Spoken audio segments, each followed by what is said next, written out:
Hi, everybody, and welcome to Black Talent TV's Being the Talk podcast. My name is Diana McCray, and together with Patricia Rivera, I created the Black Talent TV brand for the purpose of ensuring that as many multicultural filmmakers and entertainers have a place to showcase their projects as well as their talents. Being the Talk was created really to build a community with upcoming filmmakers and influencers who can inspire each other to achieve even greater success. We have featured over 700 filmmakers, including web series and interviews.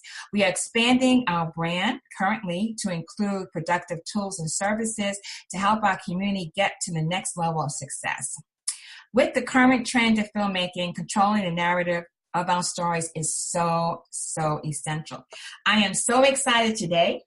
We have a special segment called Conversations with Thought Leaders about Afrofuturism.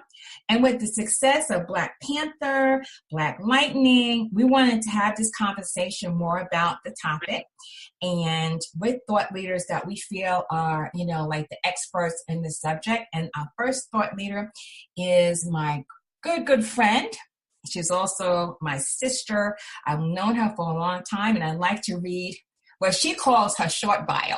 But anyway, Donna Walker Kuhne is the founder of Walker International Communications Group, which is a boutique marketing, press, and audience development consulting agency.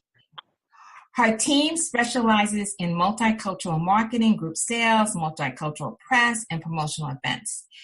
They have over 45 years of executing successful marketing and audience development campaigns for Broadway productions and cultural arts organizations with sales over 22 million. Donna is acknowledged as the nation's foremost expert in audience and development by the Arts and Business Council and has devoted her professional career to increasing access to the arts. So let me just list some of her current rosters, such includes amazing organizations such as Alvin Ailey Dance Company, the Apollo Theater, as well as Broadway productions of The Lion King, Aladdin, and Once on This Island. She is also the Senior Advisor, Community Engagement at New Jersey Performing Arts Center, charged with developing and deepening relationships with targeted communities through partnerships and special events. She also has worked on Broadway productions including Raising in the Sun with Denzel Washington, A Trip to the Bountiful with Cecily Tyson. She's worked with Blair Underwood, Alicia Keys, Stick Fly, and Bringing the Noise, Bringing the Funk. Off-Broadway, Donna has worked with the National Black Theater, with the Dance Theater of Harlem, and she's worked with the Lower Manhattan Cultural Council, and also internationally, she's worked in Australia, Berlin, Moscow, and South Africa. She's been the recipient of 40 awards, acknowledging her distinguished service in the field of audience development, and serves on several boards of directors, which I know because I've asked her to be on some, and she's so busy she can't.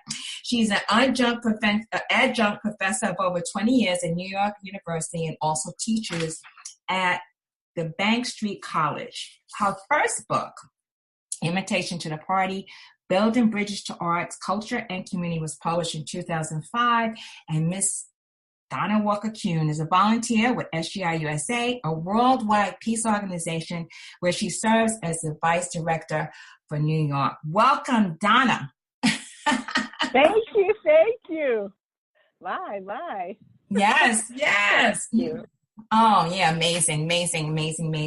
So anyway, I want to just start by saying that, you and I have had many conversations on Black Panther and Afrofuturism. And I am just so happy that we could do this podcast together because I think it's like we always say, this is like it's like a beginning to like a whole new era. Yes. So what I would like to do is I'm going to start by asking you, because I really think I can say that filmmakers need your help. And in terms of audience development, understanding who their audience is. So can you just let us know what compelled you to start Walker's Communications? Absolutely.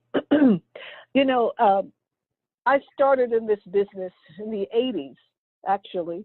And I started, my first full-time job as an arts administrator doing marketing was with the Dance Theater of Harlem in the 80s. And Mr. Mitchell asked me a very significant question as we were touring around the country.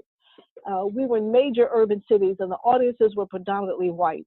And one day Mr. Mitchell turned to me and said, Donna, where are the Black people? And that just triggered everything because I said, you're right. We're in LA, Chicago, Detroit. Where are the Black people? We're an African-American ballet company, and that's who we want to dance for. Not exclusively, but we certainly want to see them in the house. Where are they? So that started me talking with the presenters, the producers, to find out what were they doing. Many of them said, well, we don't know what to do. We'd like to get them, but we just don't know the strategy. And that's when I started to be really tactical about how do we engage communities of color and invite them into an arts experience. So I started a national audience development task force for the Dance Theater of Harlem. So every city that we toured in, I would go out in advance, 6 months in advance, and build community awareness by appointing influencers as ambassadors. And they were incredible. They would do the promotion for us. They would advise us on the best strategies to use, where to place ads. That would really engage our community. And that's just information many presenters don't have. And so that became a very successful model. In fact, we increased our sales by over 45% as a result of really being able to engage the Black community. So I knew this was a strategy to use forever. And when I left Dance Theater of Harlem and started working with George C. Wolfe at the Public Theater, I did the very same thing, particularly with the national tour, Bringing the Noise, Bringing the Funk, but also for the Broadway run of Bringing the Noise, Bringing the Funk.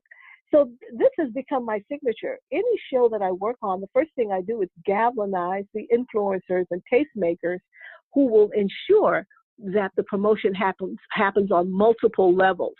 So since that time, I incorporated my company in 2002. We've worked on numerous Broadway shows and films, and off-Broadway and visual arts museums. We work in all the genres of the arts and entertainment. But our strategies are very much the same because everyone is yearning for the diversity of America. That's why people come to America. That's why everybody wants to move to New York. They want to have this collision of cultures. And so it doesn't happen instantaneously. People stay with their tribe. They stay where it's safe. What we do is we create bridges. And so we'll say, bring your tribe with you. That's fine. But all of you all come.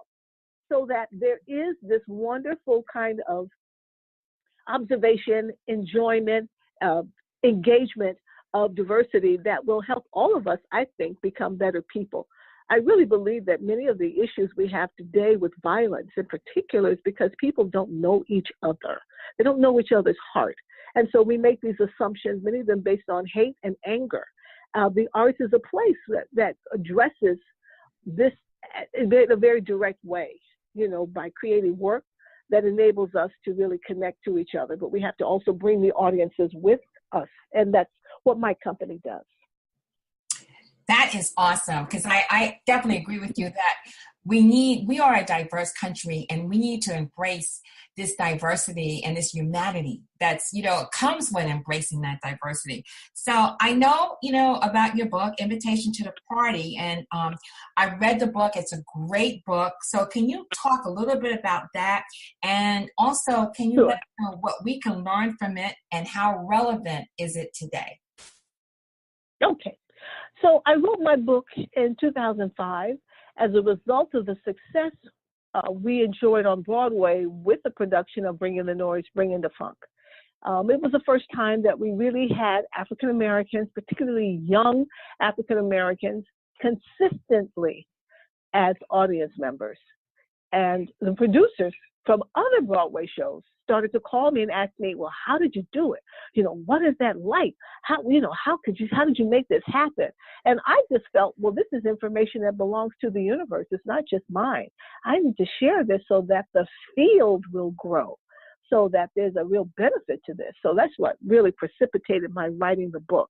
I wrote the book in 3 weeks. That's as much time as George gave me to write the book. And I wrote it just writing really intensely, and I knew everything. It wasn't like I had to discover the information. It was what I was already doing, so it couldn't wait to get out. I mean, my fingers couldn't move fast enough. I think this book benefits anyone that's dealing with the public, anyone that wants to learn, how do I talk to people who are different from me? Because this book is my journey in discovering multicultural New York. You know, up until this time when I started working as a public, my engagement was primarily with African Americans. And then George C. Wolfe asked me to come to the public theater to create an audience that looks like a subway stop. And then I had to get to know everybody. It's like, okay, how do you do that? And so that was like breaking through my lesser self. That was really my expanding my consciousness, awareness, and humanity as it applies to the arts, to be able to genuinely engage people who are different from me. Of course, low-hanging fruit is African Americans. That's who I am. But I had to do the same with our Latino community, which of course is broken up into so many different groups based on the country of origin. With our Asian American community, the same thing. Our LGBTQI, you know, so all these different demographics who we marginalize by these titles. What George was asking for was, I want to have a party every day. I want to have everybody here. Let's make this happen. And by studying the psychographics of these different individuals, meaning what their behavior was and how they come to the arts, building a team that looked like the people I was trying to engage, and then having the tools such as social media and printed collateral, but most importantly, programming that they might be interested in, enables me to be successful. So those are the things I wrote about. I wanted to share those case studies, those tactics, my learning, and all of this framed in a philosophy of humanism. You know, as a Buddhist and a member of the Soka Gakkai International, I apply the principles of Buddhism to every aspect of my life. And so absolutely with my work in engaging new audiences, that humanism and compassion is very much threaded through the work. So this book is for everyone. It's used in all of the arts administration programs in the United States. I use it when I tour abroad to do my lectures. Producers use it, presenters. It's for everybody. And I'm writing my second book. Good. I've started it. You about the second book. Yeah, it should be out in a couple of years, and it's because obviously there's been a lot more learned in the past 10 years, particularly on a global level, in digital world. I want to include those learnings as well as thought leaders who are doing some significant work in the area of diversity, inclusion, and equity. You know, that has become the number one topic in the performing arts. It's what every organization is concerned about, and that's what my work is all about. So I definitely am sharing that. I also have a weekly blog where I write about arts organizations and individuals who are creating access to the arts. And so that's been a lot of fun. Well, speaking of your blog, I know you and I, again, like we've talked about the Black Panther, and we also talked about the impact that it had on the world. And one of the interesting things is I went to see it like 4 times, and each time it was a different audience depending on where it was. But I was so happy to see the diversity in the audience. It wasn't just about Black people being in the audience. It was, white, it was Latin, it was Asian, it was everybody was there to really see this movie.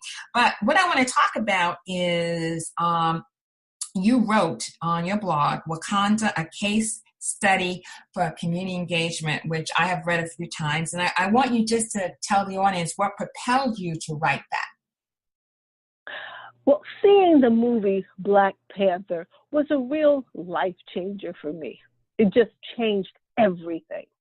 It allowed me to see what it's like when African Americans are celebrated, are described in a way that truly highlights our brilliance, our beauty, and creativity.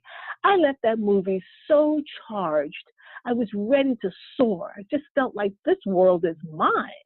And anyone who tells me different, they need to see Black Panther.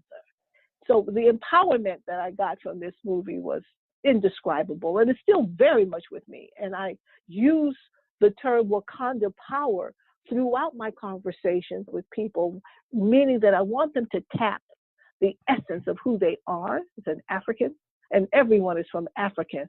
Mm-hmm. Everyone is from Africa. The rest is just color. So I want to be very clear about that. Mankind originated in Africa. The rest is just color, which is based on migration. Yet I digress. Anyhow, back to Wakanda power is tapping into your power as an African, knowing that you are brilliant and beautiful and compassionate and, really a person to engage with other people in a very, very significant way. So all that propelled me to write. I literally ran home and just started writing this blog. I said, I've got to write about Black Panther, but not just so much how I felt, but that I see it as a model of how the theaters can start to engage African Americans on a much deeper level. When I look at the way we went to Black Panther, that's how we could go to theater. And that we look at the content of the film, which celebrated women in a way we've rarely been celebrated, Black women in a movie like this, and showing, that kind of brilliance. That's the kind of plays that we would like to see. And having a new young director, Ryan Coogler, who directed this amazing film. Where are the Ryan Cooglers in the theater world? Let's find them and give them a platform.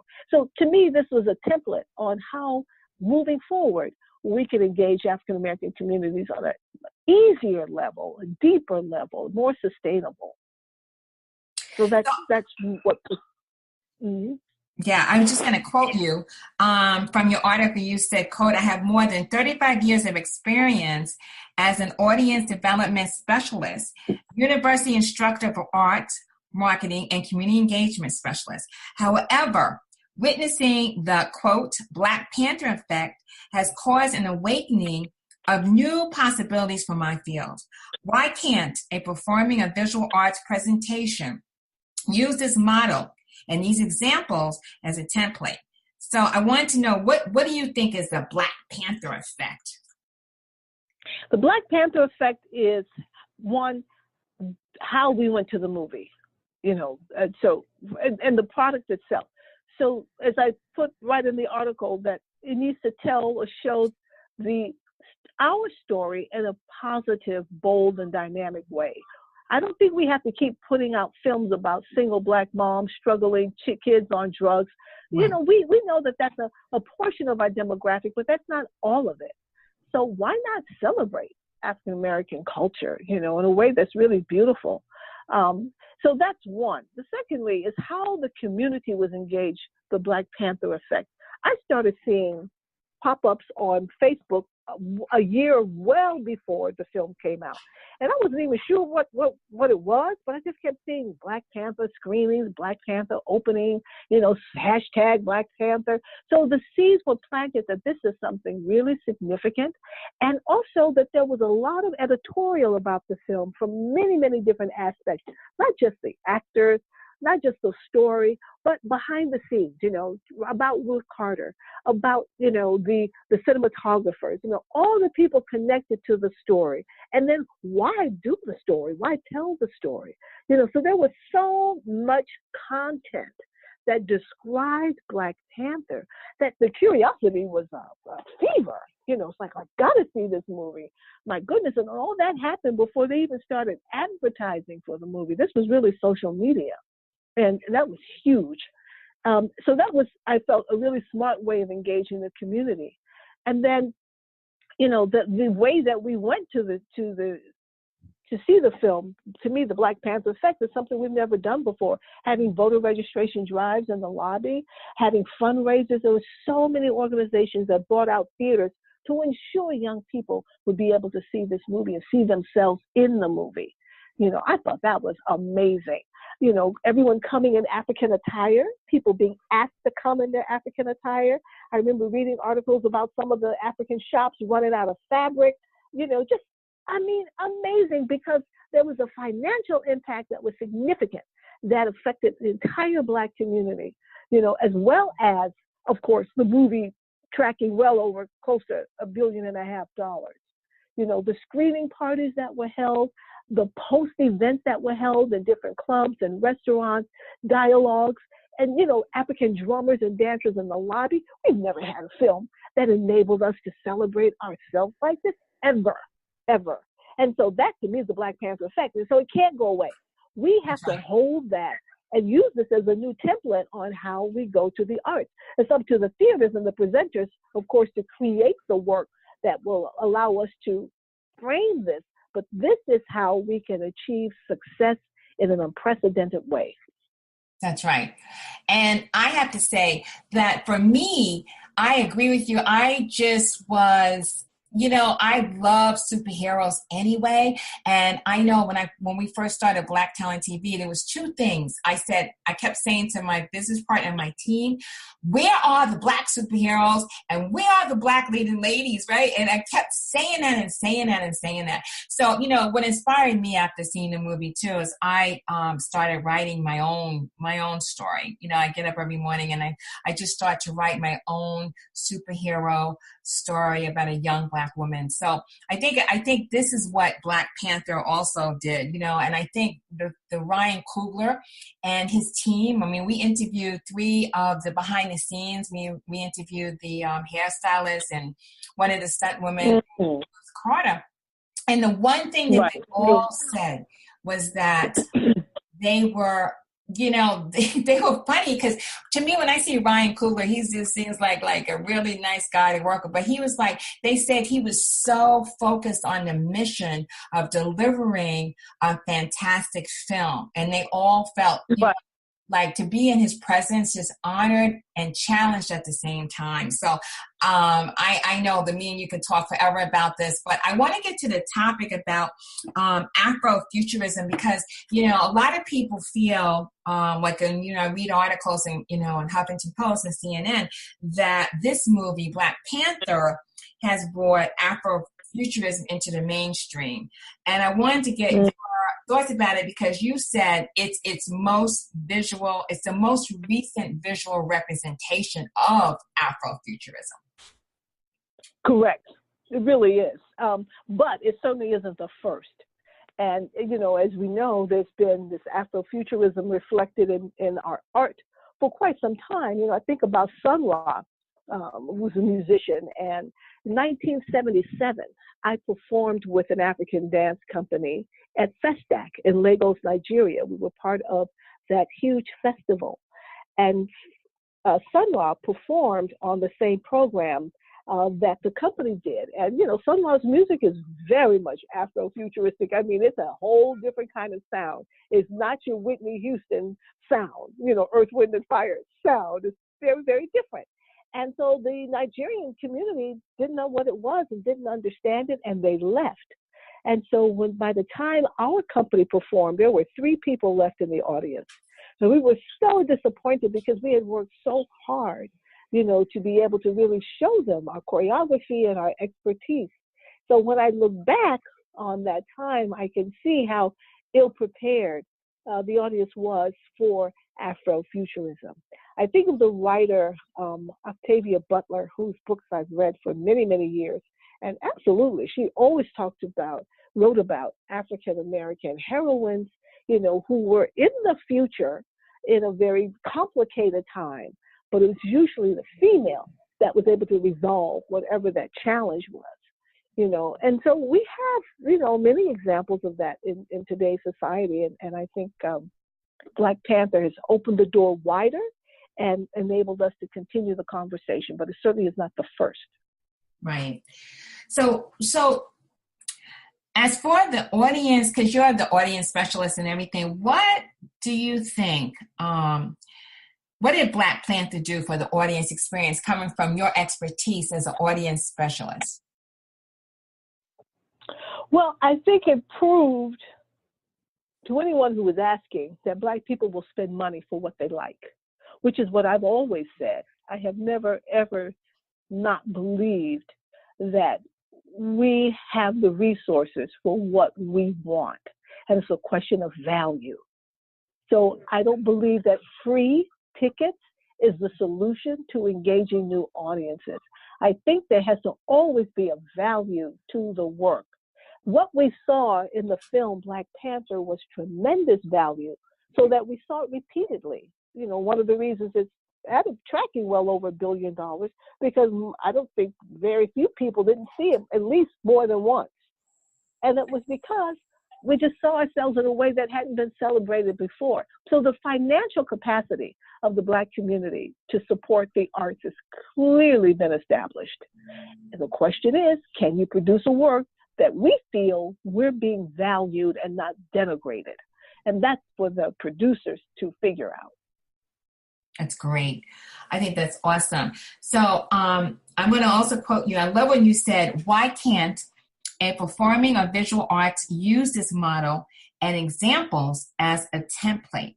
So I want you to just kind of give the audience like idea of what this template is. Can you kind of give us like an outline of that? Yes, well, I mean, it's kind of what I said before. It's very much looking at creating a work that significantly celebrates our culture and not make it demeaning or depressing. That it is a work that allows us to bring all of our culture to the performance, whether that's with our dress, with music in the lobby, you know, but what is the pre-performance experience? I think we should look at that more deeply. You know, how do people come? What else do they want? Is it talkbacks? Is it town halls? Is it panel discussions? I do a lot of that in the program I do in New Jersey at New Jersey Performing Arts Center. I've learned there that people will come, but it has to be a holistic kind of experience. It's not just, okay, the show starts at 8 o'clock, meet you at the box office. No, I have to tease out the audience well in advance. So I've created a series of events that gives them a taste of what we're presenting. So for instance, if our jazz performances at NJPAC, we have the TD Moody Jazz Festival every November. And I have jazz jam sessions once a month in Newark, New Jersey. I have exhibitions on jazz artists at the Jewish Museum of New Jersey. I do panel discussions. I have films, all of these things around jazz so that people can start to get a sense of what jazz is like and feels like before, you know, they come or buy a ticket or we ask them to buy a ticket. Similarly, I do this with dance.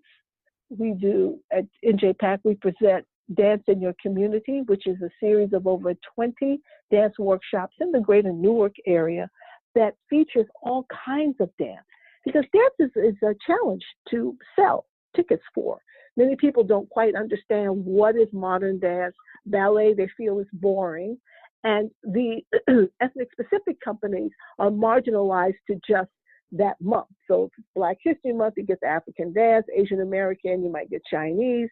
Latino, you get the, you know, Cuban dance and that sort of thing. So that doesn't always lend itself to a broad kind of a marketing experience. And so by having these dance workshops throughout the area and featuring many different dance styles, people are able to take class for free, meet some of the choreographers and artistic directors, and get a real sense of, oh, this is what this is. It takes away the what. And that's what we have to focus on. I really think that's why many people don't come. They just don't know what it is. So rather than be embarrassed or feeling uncomfortable, let me not go.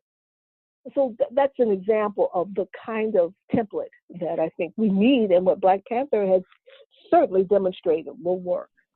Yes, that, like you said, their engagement. I think that's a good point. So, you know, even for Afrofuturism, I think it's just, you know, while it's been around for a long time, I just think now people are beginning, even myself, to understand it. And I was reading a book by Tasha Womack, who is like another thought leader, and she wrote the book, The World of Black Sci-Fi and Fantasy Culture. And I think that is such an area, like even like on Black Talent TV, we get so many submissions, but they tend to be the same storyline, you know, about romance and, you know, different things. They don't kind of venture out into the science fiction or like the fantasy culture. But I want to read her quote. I think she says, Afrofuturism bridges so many aspects about culture, from African mythology, I love mythology, art and hip hop, to politics, comic books, and science. Womack says, quote, the name serves as an anchor as an anchor from which we can build ideas and expand our minds. So can you tell me a little bit of your thoughts about that? I love that. I think that is so true, because we're not small-minded people. We do think well into the future based on our past. We do incorporate our traditions, whether or not you were born in Africa or Brazil or anywhere. As a person of color from the African diaspora, we have the mythology that's embedded in our DNA. And so we bring that forward, certainly with our music. I mean, hip hop evolved out of a desire to express ourselves in a new and different way, from a very modest beginning in the basement, to now being $1 billion industry. So how did that happen? African Americans drove that. And certainly on the political level, with our community organizing, and looking at the world and what kind of impact we can have in a positive way. Absolutely, all of these elements lead to understanding that, Afrofuturism is really now.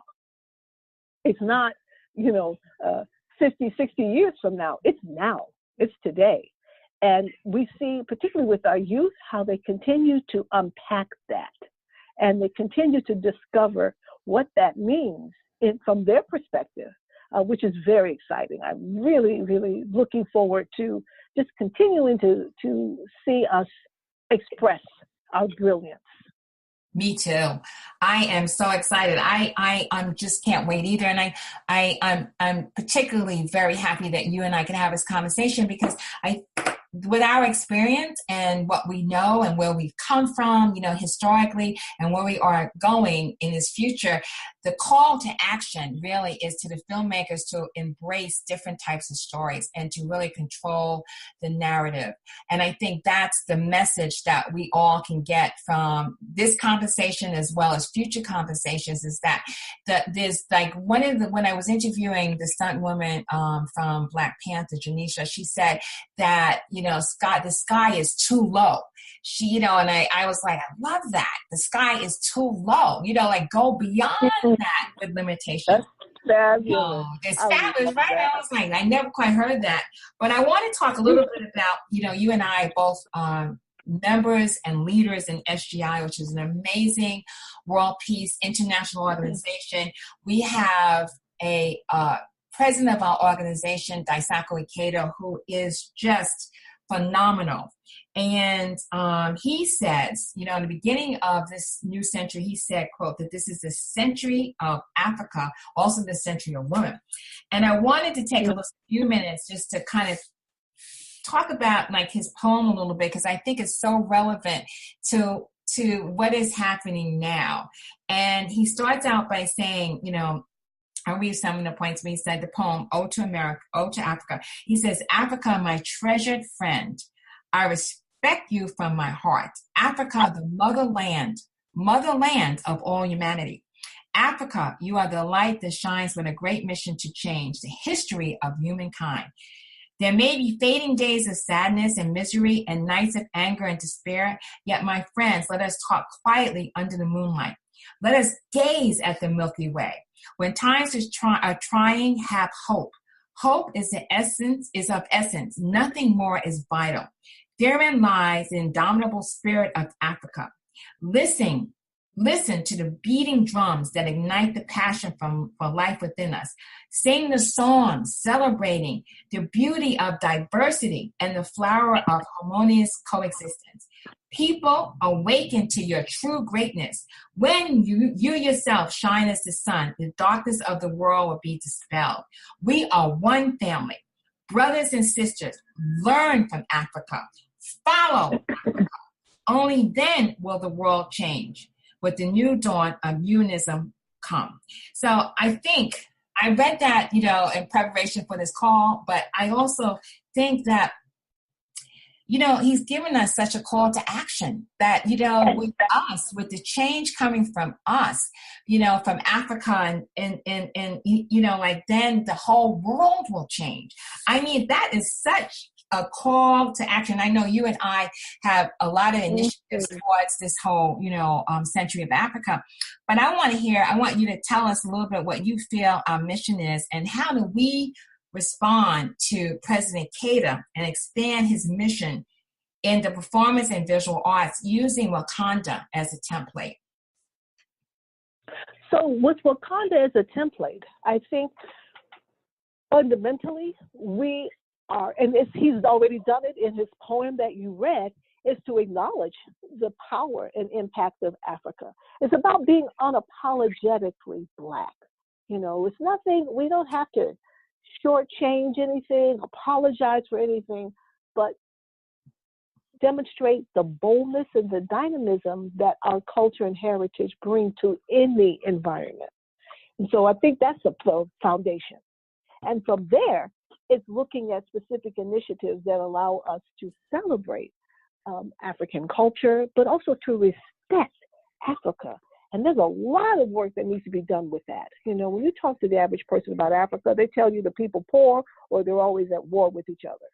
There's very little reflection or opportunity or visibility about the brilliance of Africa, the art, the history, and even in education of young people. I was looking at my daughter's book when she was young, her history book, and, they talk about Egypt as part of the Middle East, when Egypt is in Africa, has always been. You talk about African leaders and celebrating them. There's a history of that. Just the accomplishments that Africans have made, that needs to be highlighted and celebrated, particularly for our kids who feel that they come from nothing and that they are nothing. When you can recognize, and that's what was so, I think, exciting for young Black kids, was seeing, wow, that's me. Wow. How great. So, President Keita, in a very thoughtful and forward-thinking way, has developed an initiative that I think will allow us to celebrate our youth, but also our culture in a very important way, and that is our Lions of Justice Festival, which will be on September 23rd in 9 different cities in the United States. It will be a gathering of 50,000 young people who are making a statement for peace. Similarly, what we've seen from the kids from Parkland, Florida, speaking out against the violence and lack of safety and security in their schools, we're gathering 50,000 young people who are lions of justice and saying this is the kind of life that we must have. So we have that in place now. We continue to get these models and examples of how to demonstrate understanding the value of Africa, as well as in ourselves. It's not just external. It's how do I personally value Africa? What do I think about that? How am I advancing that? In a way to be heard. So, you can go around and scream and shout, but will you be heard? And I think that's a skill, to be able to advocate for something you believe in, but to also be heard, and heard by the people that's important to you. Absolutely. I think that definitely with our 50,000 K movement, I mean, it's amazing, how even the transformation that I personally am making to embrace this whole movement for peace with the youth, and also the fact that diversity is so important, that we have to really embrace, like President Keita says, we're all just, beautiful flowers here. And what you said is so important. I think that the model that President Keita has created is as well as, as Black Panther. I think it's very mystical how, he called this out, like, so speak to the universe. And then after that, we have this amazing film, because President Keita loves the arts, right? He loves the arts. He loves music and he loves songs. He always talks about how the arts is the way to create peace, and how we have this amazing film that shows the possibilities of what can happen, with that continent and every other continent. I mean, it's like, I think what Africa is showing, that is a century of Africa, and showing what can happen there, we will see the growth and development in a lot of the other countries that need to have that growth and development, because it's all about the humanity. So, yes, I think the possibilities. Well, I'm sorry, go I ahead. think the fact that Saudi Arabia chose to screen Black Panther when they've not shown films for decades is incredibly significant. So that just underscores your point that you just made. Yes. So, when we're getting close to the end, we both agree like the possibilities are endless. I just think, Donna, you're giving everyone with your template, this is a practical approach to how to not just keep talking about the Black Panther effect, but also to do something. Whether you're a filmmaker, whether you are just starting even in your business, because I don't care what business you're in, you need an audience. You need to know how to create that audience. You need to know how to target that audience. So I think, me personally, I think everyone really needs to get their own journal and start just writing and coming up with their own narrative, no matter what field they're in. So I wanted to ask you, do you have any closing remarks or anything that you want to leave us with? Yes. Two things. One, I'd like to encourage anyone listening to embrace the arts in your community. This is so important. This is how the arts will grow and thrive. So that means that you identify an arts organization, whether it's a museum, a dance company, whatever it may be, and decide, I'm going to be a part of this. So it can be as a consumer, it may be as a volunteer, but I want you to adopt an arts organization and really help it to thrive. So that's point number one. Point number two is to realize that we are all responsible for our own lives, our own destinies. So for us to recommit to being shining examples of what it means to be a person of humanity, a person of compassion, a person who really demonstrates the beauty of life. And if each of us can make that kind of commitment, then I know that we will have a significant impact in our communities. So thank you so much. Thank you. That was awesome. Thank you, Black Talent TV audience. Yes, thank you so much, Donna, for being on the show. Yep. Yes, and we've got to have you back soon, right? Okay. All Thank right. you. Bye-bye. Bye-bye.